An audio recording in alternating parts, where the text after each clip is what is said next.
Assalamualaikum warahmatullahi wabarakatuh. Selamat datang kawan-kawan semuanya di channel Riam Biru. Terima kasih untuk kawan-kawan semua yang sudah berkenan hadir di channel ini. Dan kali ini ada satu cerita datang dari Mbak Wati di Klaten. Mbak Wati menceritakan tentang satu peristiwa horor yang lupa kejadian tahunnya, tapi kemungkinan sekitar tahun 2009 atau 2010. Jadi pada saat itu Mbak Wati bantu-bantu ibunya itu jualan kue. Mbak Wati sendiri waktu itu masih SMA kelas 1 ya.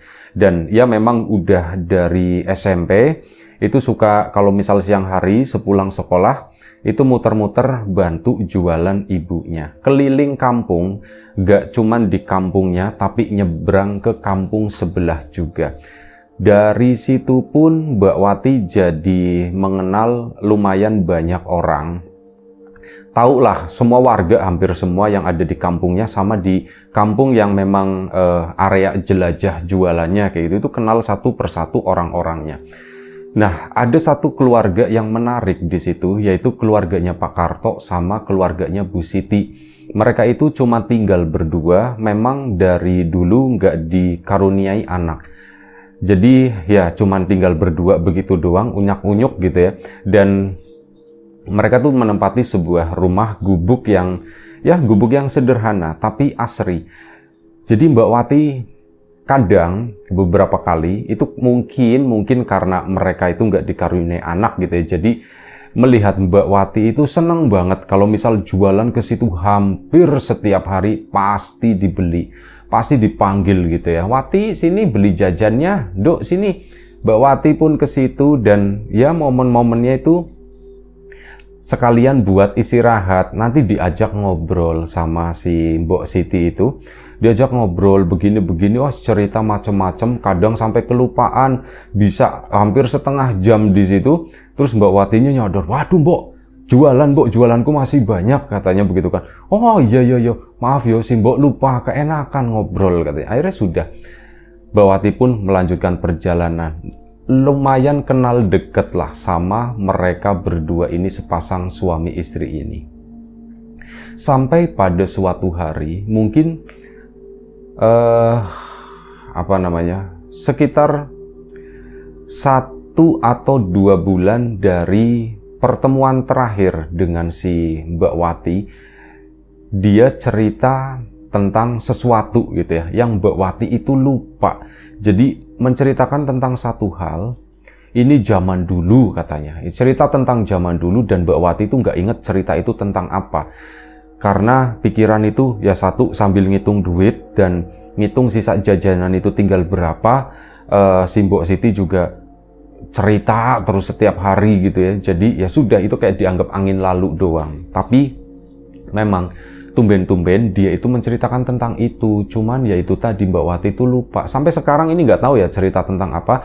Tapi kalau diingat-ingat mungkin sekitar 1 bulan setelah menceritakan hal tersebut, si Mbok Siti dan Pak Karto itu sikapnya agak sedikit berubah. Mbak Siti memang ya setiap hari lewat ke sana mampir gitu ya. Tapi belakangan, oh ya jadi begini, mohon maaf diralat. Setelah menceritakan itu, sikap Pak Karto sama Mbok Siti itu berubah. Sampai kurang lebih sekitar 1 bulan setelahnya baru ada kejadian. Maksudnya itu begitu. Nah setelah cerita, ini mereka berdua jadi cenderung lebih pendiam dari sebelumnya. Saat datang ke sana, Pak Kartonya diam, Mbok Sitinya juga, Mbok Siti ya bener ya. Takutnya salah nama, mohon maaf. Mbok Sitinya juga diam, kayak kurang ceria ya begitu ya. Coba menghiburlah Mbak Wati gitu. Mbok kenapa sih Mbok kok cemberut kayak gitu? Nanti Bapak bosen sama si Mbok gitu kalau mukanya manyun terus ya Pak ya gitu. Dibercandain begitu, mereka berdua pun cuman senyum gitu ya. Senyumnya pun seperti senyum yang dipaksakan. Dan Mbak Wati bisa merasakan hal tersebut. Nah dari situ akhirnya apa? Mbak Wati pun mulai mengurang-urangi. Oh mungkin gitu ya, jadi punya pemikiran sendiri kan. Mungkin mereka berdua sudah nggak nyaman kali dengan kehadiranku. Dan Dari situ coba Mbak Siti untuk tidak beristirahat di tempat tersebut. Tetap manggil-manggil, "Mbok, jajan, Mbok, Mbak Siti jajan," gitu. Tetap manggil-manggil, kadang keluar, tapi ya begitu, mukanya tuh jadi nggak ceria. Tapi belakangan kesini-sini, kayaknya bukan ke Mbak Siti deh, tapi mungkin ada masalah lain yang Mbak Siti sendiri juga nggak ngerti. Nah, udah kayak gitu tetap lewat ke sana. Belakangan makin ke sini saat ditawarin jajan sama Mbak Siti, mereka berdua itu udah hendak keluar. Pintu memang masih dibuka, masih terbuka. Cuman ya begitu, kok ndak keluar ya mereka. Ya ini udah mendekati 1 bulan ya. Makin ke sana, aku jadi jarang ketemu. Dan di satu sisi aku juga jualan begini, aku harus cepet-cepet gitu. Akhirnya udah dilewatin sampai ya terakhiran itu nggak pernah beli sama sekali. Dan pada suatu hari di hari yang kurang lebih sekitar 1 bulan setelahnya, Mbak Wati itu biasa jualan di situ, tapi kali ini rumah mereka itu benar-benar dalam kondisi tertutup rapat. Mbak Wati pun agak sedikit merasa aneh. Ini kok tumben ya, rumah Mbak Siti kok tertutup rapat. Dan aneh, rumah itu tuh seolah-olah kayak nggak berpenghuni sama sekali gitu ya. Kayak aku tuh merasakan kayak nggak ada nyawa di rumah tersebut. Dan pikirannya si Mbak Wati pun langsung, jangan-jangan Mbak Wati sama Pak Karto udah nggak ada lagi, udah meninggal lagi. Mau tengokin. Akhirnya ditengokin masuk ke situ, ke rumahnya, diketok-ketok dulu. Nggak ada jawaban sama sekali. Itu kan nggak ada jawaban. Coba nyium-nyium, takutnya nyium bau bangkai atau gimana gitu ya si Mbak Watinya. Sampai akhirnya dia pun masuk lewat belakang sana. Pintu belakang itu nggak dikunci, pokoknya bisa diakses lah dari belakang gubuk itu. Masuk ke dalam ya gelap. Jendelanya itu nggak dibuka-buka, pokoknya rapet gitu. Mbok Siti gitu kan, Pak Karto sengaja masuk ke sana, manggil pun pelan-pelan. Dicariin di setiap sudut, bagian belakang itu dapur, ke kamar mandinya di sana, nggak ada siapa-siapa. Panggil lagi Mbok Siti ke sana, dan akhirnya mereka pun masuk ke kamar. Si Mbak Wati itu masuk ke kamar mereka. Mbok gitu kan. Mbok, pintu itu dalam kondisi terbuka dan kelihatan tentu saja dari luar, cuman karena memang pencahayaannya kurang, jadi kamar mereka itu memang gelap. Dilongok begini sepintas ndak ada, baru nyadar setelah ngelihat ke atas, tep. Jadi Mbok Siti sama Pak Karto kondisinya itu lagi nempel di pojokan kamar yang terbuat dari anyaman bambu, kayak dicantelin ini di bagian belakang bajunya gitu, cenderung ngegantung di situ. Si Mbak Watinya kan ya kaget, loh, Pak Karto, Mbak Siti gitu kan, Mbak Siti. Akhirnya coba dibangunin gitu ya. Mereka tuh tetap diem aja begini. Mana Mbak Siti tuh rambutnya digerai, Pak Karto itu biasanya pakai kopiahnya itu ndak ada, cuman matanya tuh melek begini ngeliatin ke arah bawah. Dari situ Mbak Wati pun ketakutan, dibangunin begini ndak bisa. Akhirnya dia keluar dari rumah, manggil warga. Pak, minta tolong itu Mbak Siti sama Pak Karto kegantung. Kegantung gimana? Dikiranya warga itu udah meninggal karena itu ya, ngegantung gitu. Tapi pikirnya warga seperti itu, sampai panik juga. Ini manggil warga yang lain. Terus akhirnya ke situ. Nah, begitu masuk ke sana, aneh bin ajaib, Mbak Wati itu kayak dibikin malu gitu ya. Warga ke sana, ini begitu masuk ke dalam rumah, Pak Karto sama Mbok Siti lagi di dapur. Mbok Siti itu lagi ngorek-ngorekin ini tungku. Pak Karto itu lagi ngisi air. Kan masih pakai sumur gitu ya, di manual gitu, belum pakai mesin. Itu lagi begitu. Kan warga, Wati, orang mereka ada di belakang sana. Nah, Mbok Sitinya sama Pak itu kan juga, kenapa, ada apa katanya. Ini kata Wati, sampean berdua itu kegantung di kamar, katanya begitu. Lah kegantung di kamar, emang Wati kesini? Iya, Watinya mana? Akhirnya Mbak Wati pun disuruh ke belakang situ. Wati, kamu lihat apa? Kata si Mbok Siti. Mbok, sumpah Mbok, aku ngeliat si Mbok sama Pak Karto itu di kamar ngegantung kayak dicantelin gitu, kayak baju itu nempel di tembok sana. Temboknya tembok geribik gitu ya. Itu semacam itu. Lah, kok bisa? Kata si Mbok Sitinya. Orang kami di sini ya Pak ya, dari tadi ya Pak ya. Iya, kami di sini, kata si Pak Karto. Ini lagi ngisi air. Itu si mbokmu gitu kan, manggilnya mbokmu, udah kayak dianggap mbok sendiri. Itu juga lagi di belakang sih, itu lagi masak air, kata si itu. Mbak Watinya pun ya merasa ndak enak. Wah, kamu salah lihat kali, kata warga ya.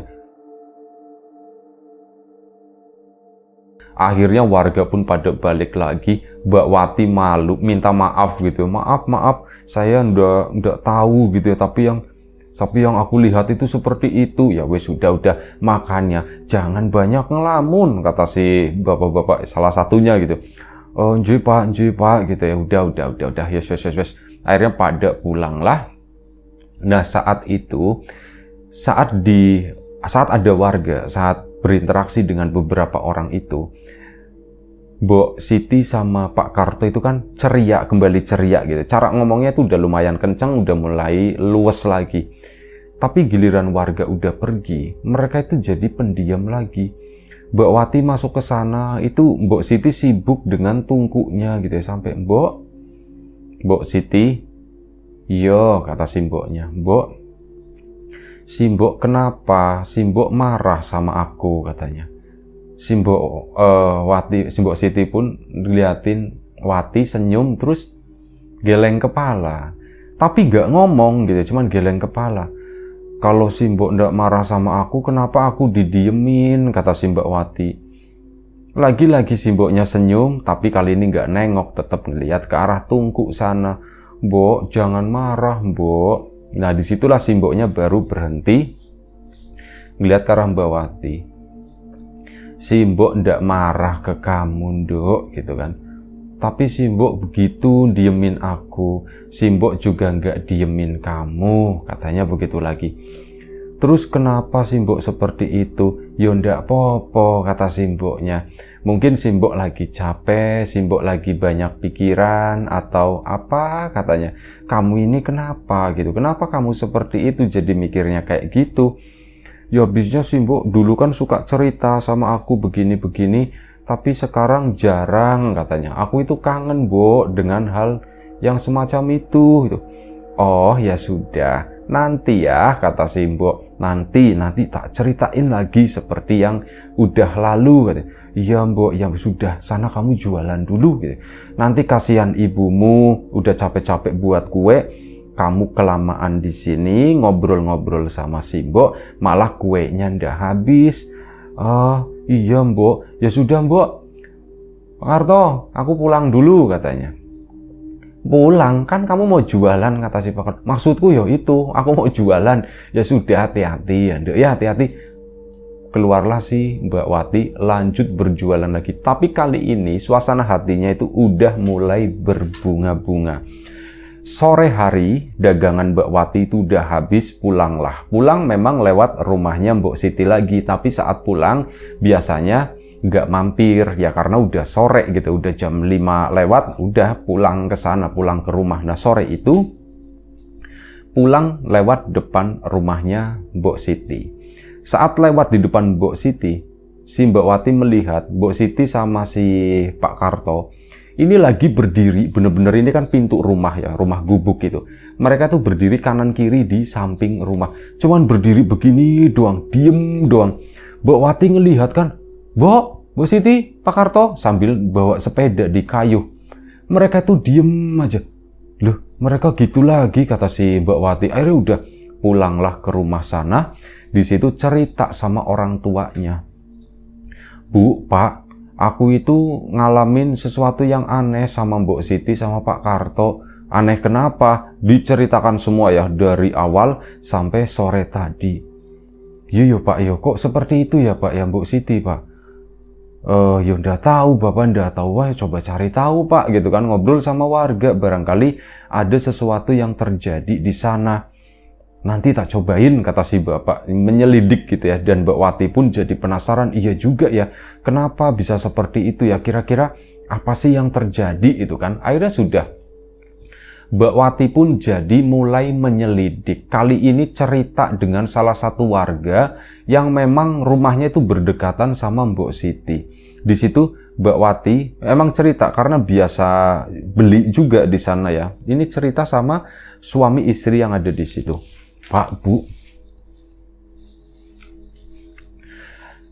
aku itu ngalamin sesuatu yang aneh. Aku itu merasa ada sesuatu yang aneh sama Mbok Siti dan Pak Karto. Aneh kenapa? Mereka itu pendiam katanya. Oh, pendiam katanya. Pendiam gimana? Kalau aku ajak ngobrol, mereka belakangan itu suka ngelamun, suka ya itu. Ya mungkin lagi banyak pikiran kali. Beda, kata Mbak Wati. Beda Pak, Bu. Kalau orang banyak pikiran, ya memang iya sih mirip kayak orang banyak pikiran, tapi kelamaan, kata si Mbak Wati. Bedanya itu, biasanya orang kalau banyak pikiran ini cuma sehari 2 hari gitu ya. Ini kok lama banget, udah sebulan lebih, kata si itu. Oh, berarti udah lama dong ya. Bapak sama Ibu nggak pernah ngobrol sama mereka? Enggak, kami jarang ngobrol ya, paling ketemu biasa, dan ya kami nggak sempat ngobrol, jadi Ibu pun nggak memperhatikan gitu ya, Mbok Siti itu sikapnya kayak gimana. Pak, Bu, minta tolong, cari tahu, kata situ. Waduh, berarti nanti kami nyampurin urusan orang dong. Ya, Pak, Bu, saya minta tolong, saya tuh takut terjadi apa-apa sama mereka, katanya. Aku sendiri pengen bantuin, cuman aku nggak ngerti dari mana gitu ya. Ini kedua pasangan tersebut pun akhirnya kayak menganggap hal ini tuh serius. Ya sudah, Wati, nanti kami cari tahu ya, katanya. Udah, akhirnya Mbak Wati pun kesana ngomong sama warga yang lain juga perihal tersebut, dan Mbak Wati pun melanjutkan berdagang ke sana sampai akhirnya keesokan harinya itu bapak-bapak, ibu-ibu termasuk orang tuanya. Ya, orang tuanya itu bapak itu udah coba cari tahu, tapi ya bapak bingung gitu ya. Nyari taunya gimana, ini tuh kayak ngurusin orang lain gitu kan. Tapi ya begitu, kasihan juga sih mereka. Ya, Bapak nggak menemukan apapun, katanya. Bapak itu nggak menemukan apapun. Nah, saat lagi berdagang, ke orang yang pertama, kedua, ketiga, selanjutnya itu nggak ada jawaban. Sama seperti bapaknya, buntu gitu. Tapi di orang yang pertama, yang rumahnya deket sama mereka itu, di situ Mbak Wati kayak dapat sebuah jawaban. Wati,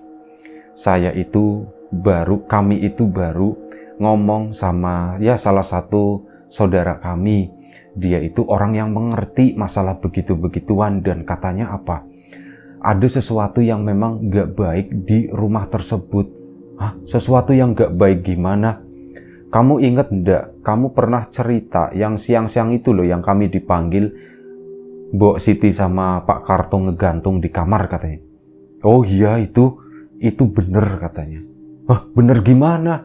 Ya maksudnya memang ada sesuatu yang gak baik di sana. Sepertinya kalau kata saudara kami itu, Siti sama Karto ini lagi terkena sesuatu yang gak baik.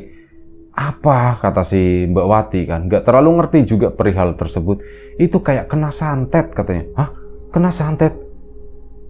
Iya, kena santet, kata si.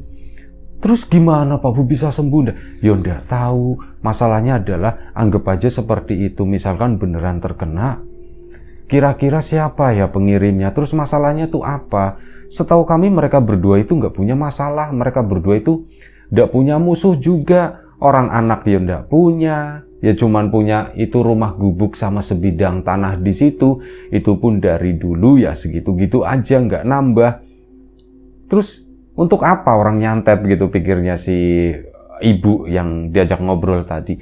Mbak Wati pun ya juga bingung, aku juga nggak tahu, kata si Mbak Wati. Kira-kira masalah apa ya, kata suaminya sih. Biasanya kalau masalah begitu ya nggak jauh-jauh sama harta, katanya. Yo Pak, tapi Siti sama itu kan, sama Karto kan nggak punya harta juga, katanya. Hartanya harta apa gitu kan. perhiasan ya udah pernah pakai, baju yang dipakai baju-baju itu doang, rumah ya segitu-gitu doang. Harta apa Pak gitu kan. Si bapak itu diem dan akhirnya ngomong, ya harta yang kamu nggak nyadari katanya. Apa Pak emangnya Pak? Rumah sama tanah katanya. Hah? Rumah sama tanah Pak?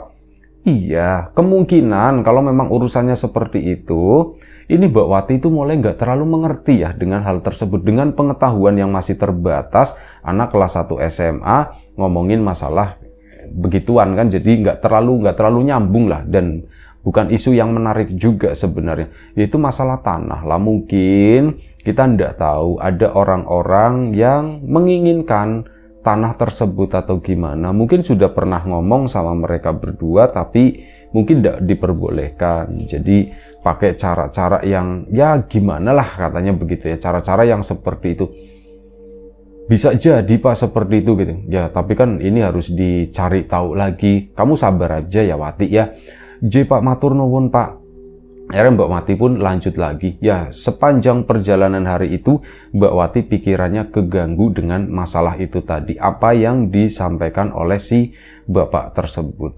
Nah pulanglah lagi-lagi Mbak Wati ke rumah, cerita ke orang tuanya mengenai apa yang disampaikan sama si bapak tersebut. Dan dari situlah orang tuanya Mbak Wati itu kayak semacam dapat petunjuk. Nah dari sana juga orang tuanya Mbak Wati itu kayak iseng-iseng, bukannya nongkrongin atau enggak, tapi mondar mandir gitu. Sengaja aku kalau misal lewat, mau lewatnya ke sana memperhatikan rumahnya. Dan beberapa hari kemudian, setelah beberapa hari nggak dapat cerita apapun, Mbak Wati pun tiba-tiba mendapat satu cerita. Hari ini tuh dari orang tuanya sama dari itu warga yang di dekat rumahnya Mbak Siti. Jadi kemarin beberapa hari yang lalu, berarti saat Mbak Wati itu nggak dapat cerita ya, mereka berdua itu kedatangan tamu katanya. Loh, kedatangan tamu siapa? Nggak tahu. Anak masih muda lah, laki-laki dan perempuan. Sepertinya suami istri, dan mereka mungkin kisaran usia sekitar 25 tahun. Jadi masih muda, bener-bener masih muda di sana. Datang pakai sepeda motor. Kami juga dari sini ngeliatin itu siapa ya? Tumben Siti sama Karto itu dapat tamu. Biasanya tamunya ya cuman kamu Wati katanya. Mbak Watinya pun ketawa di situ ya. Nah terus mereka itu siapa?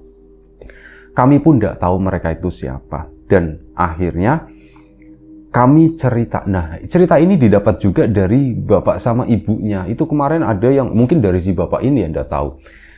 Nah, si bapak ini akhirnya nanyain sepulang dua orang tersebut pergi. Nanyain ke Mbok Siti sama Pak Karto. Itu siapa Pak? Katanya. Baru kelihatan kesini. Keponakan atau apa? Iya, itu keponakan saya, kata Pak Karto.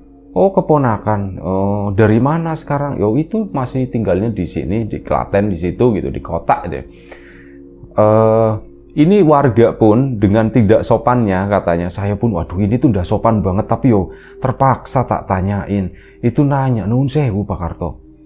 Dalam rangka apa ya mereka datang ke sini gitu? Pak Karto pun agak sedikit kaget mungkin dengan pertanyaan itu gitu. Loh ini orang kok ngorek-ngorek banget gitu ya.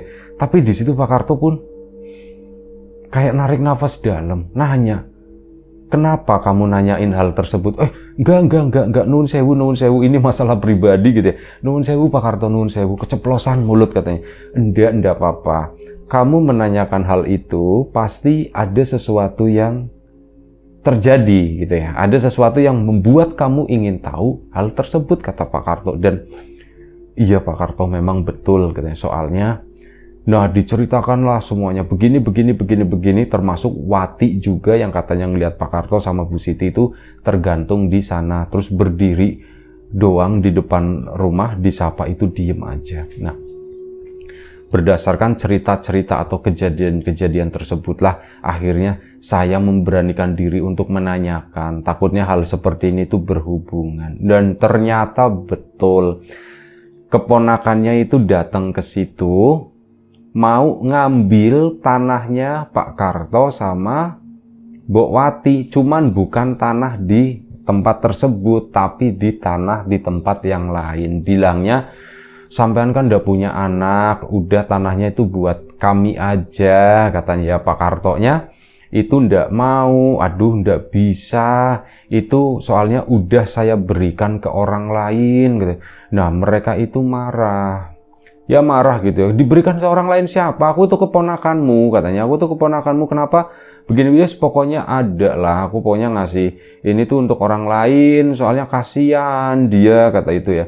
Kamu kan udah dapat dari orang tuamu dan udah dapat lumayan cukup banyak juga, kenapa masih ngincer tanah sekotak kayak gitu yang gak ada harganya, katanya. Ya wis pokoknya ndak itu, pokoknya itu buat kami aja, itu seperti itu. Dan ya tetap aja Mas, kami itu bersikukuh hendak memberikan tanah tersebut. Lah nuwun sewu, tanah itu buat siapa? Oh, tanah itu tuh buat itu yang suka jualan kesini kue itu loh, Wati, katanya. Iya, tanah itu tuh nanti buat Wati. Nah, ternyata begitu. Mbak Wati itu dapat sesuatu dari Mbok Siti sama Pak Karto. Ya, di satu sisi senang tapi di satu sisi sedih. Maksudnya Pak Karto, Mbok Siti jangan sampai terlalu gimana ya bahasanya ya, gak usah terlalu ini gitu ya, ngomongnya tuh susah, aduh kata-katanya tuh gimana sih, intinya ini tuh maksudnya kalau mau ngasih sesuatu ke aku nggak perlu sampai terjadi seperti ini. Nah itu maksudnya tuh gitu, nggak perlu sampai terjadi seperti ini. Mbok Siti sama ini jadi terkena kayak gitu kan, udah ndak apa-apa, kata si Pak Karto. Ini juga saya itu dikasih tahu memang ada sesuatu yang nggak benar, dan dari cerita-ceritanya Wati, dari cerita-cerita warga kayak gitu, itu pun jadi pertimbangan. Soalnya kami juga merasa aneh, kadang kami itu banyak hal yang kami ndak inget, katanya begitu kan, kata si Pak Karto. Dan kami coba berkonsultasi dengan beberapa orang, jawabannya yaitu memang satu, lagi dikerjain gitu ya, kayak mau dibikin linglung. Bukan untuk dimatikan, bukan, tapi dibikin linglung supaya kami itu nurut sama mereka dan akhirnya memberikan tanah tersebut. Yo enggak lah, kami enggak ridho, orang tanah ini tuh nanti udah buat Wati kok, katanya begitu. Dan dari situ akhirnya diobatinlah, dilawanlah yang namanya santet tersebut. Alhamdulillahnya, kata Mbak Wati, hal itu tuh udah beres, jadi udah nggak terlalu mengganggu lagi. Nah pada suatu saat itu ngomong akhirnya sama orang tuanya Mbak Wati, kalau Mbok Siti sama ini itu mau menyerahkan tanahnya itu untuk Wati, sepetak tanah di dekat kotak di sana. Dan ya itu akhirnya apa? Itu jadi hadiah terindah dari Mbok Siti sama Pak Karto. Dikasih ke Mbak Wati begitu kan, ya Mbak Wati jadi ya seneng gitu kan, aku nggak pernah ngarepin seperti ini tapi dikasih hadiah seperti ini. Cuman sayangnya sekitar 3 tahun setelah itu tadi mendapatkan tanah tersebut, umur Mbok Siti sama Pak Karto itu memang tidak panjang, jadi mereka itu meninggal dalam kurun waktu yang berdekatan cuman 2 minggu. Pertama Pak Karto yang meninggal, 2 minggu kemudian Mbok Sitinya itu menyusul. Tentu saja Mbak Wati itu sedih nggak terkira ya, kayak bener-bener kehilangan orang tua sendiri, sedih banget. Seandainya tanah ini bisa menukar, aku tukar gitu untuk kehidupan mereka yang lebih panjang. Setiap hari jualan aku bisa mampir di sini, aku bisa ngobrol di sini. Dan sekarang benar-benar kosong dan rumah itu, tanah itu akhirnya larinya ke Mbak Wati juga. Itu aja satu cerita dari Mbak Wati. Terima kasih banyak di Klaten sana. Kawan-kawan di rumah juga terima kasih banyak atas support dan dukungannya, apapun itu, kawan-kawan subscriber, kawan-kawan membership, kawan-kawan yang udah kasih support dalam bentuk super thanks ke Riam Biru, terima kasih banyak semuanya.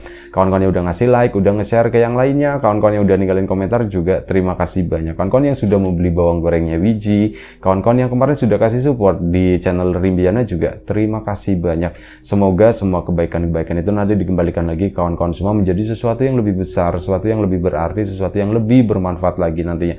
Doa terbaik dari kami untuk kawan-kawan semuanya. Sampai jumpa di episode selanjutnya Riam Biru. Jaga kesehatan kawan-kawan tentunya. Sekali lagi terima kasih. Assalamualaikum warahmatullahi wabarakatuh.